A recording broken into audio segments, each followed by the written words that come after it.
Martial لاؤں سے لے کر ہائیبرڈ رجیم تک جنہوں نے مقابلہ کیا، اور دہائیوں سے لے کر جن کا پوائنٹ آف ویو آپ کو ہمیشہ کنسسٹنٹ ملے گا، جو ہمیشہ اصول کی سیاست کرتے رہے، میری مراد جناب فرحت اللہ بابر صاحب۔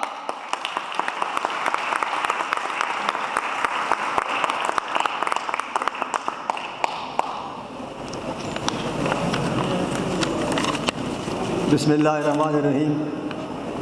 سب سے پہلے تو میں پروگریسو ڈیموکریٹک لائرز فورم کے صدر اور تمام ان کے جو منتظمین ہیں ان کا شکریہ ادا کرتا ہوں، کمپلیمنٹ پیش کرتا ہوں۔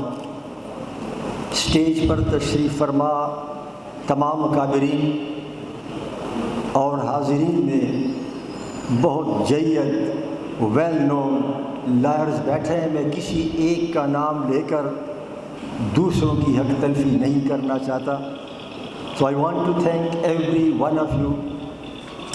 اور میں ڈیموکریٹک پروگریسو لائرز فورم کو اس لیے مبارکباد پیش کرتا ہوں کہ وہ کام جو پارلیمان نے کرنا تھا، وہ کام جو ہیومن رائٹس ایسوسیشنز نے کرنا تھا، آج انہوں نے پہل کی اور دوسروں کو راستہ دکھایا۔ Lahore high court bar association اور یہاں کی جتنی بھی وکلاء تنظیمیں ہیں، آپ لوگوں نے ہمیشہ جمہوری جد و جہد میں ہر اول دستے کا کردار ادا کیا ہے۔ دس از آن دا ریکارڈ۔ اور پنجاب اور لاہور سے دوسرے صوبوں کی بڑی شکایات ہو سکتی ہیں، لیکن یہ شکایت ہرگز نہیں ہے کہ لاہور ہائی کورٹ بار کے وکلاء نے جمہوریت کا علم نہ اٹھایا ہو۔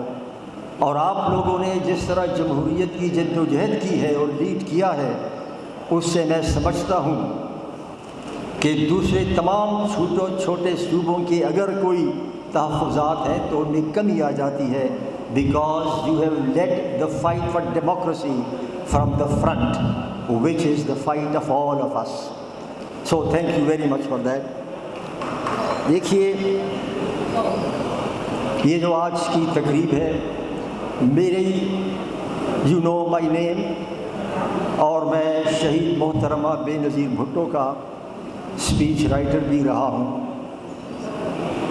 اور ان کی جو اولین تقریریں تھیں اس تقریر میں میرا بھی ہاتھ تھا، اور ایک تقریر وہ تھی جس میں انہوں نے فوجی عدالتوں سے جن کو بھی سزائیں ہوئی تھیں ان کو ختم کر دیا تھا۔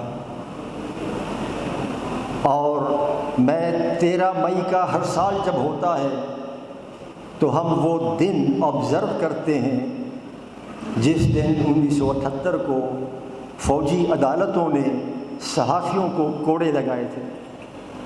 اور میں جب یہاں آ رہا تھا تو میرے ایک ایسے نوجوان سے بھی ملاقات ہوئی جس کے والد کو کوڑے لگے تھے۔ اور آج میں ہی ایسے وقت سے گزر رہا ہوں کہ جہاں ملٹری کورٹس کی دوبارہ بات ہو رہی ہے۔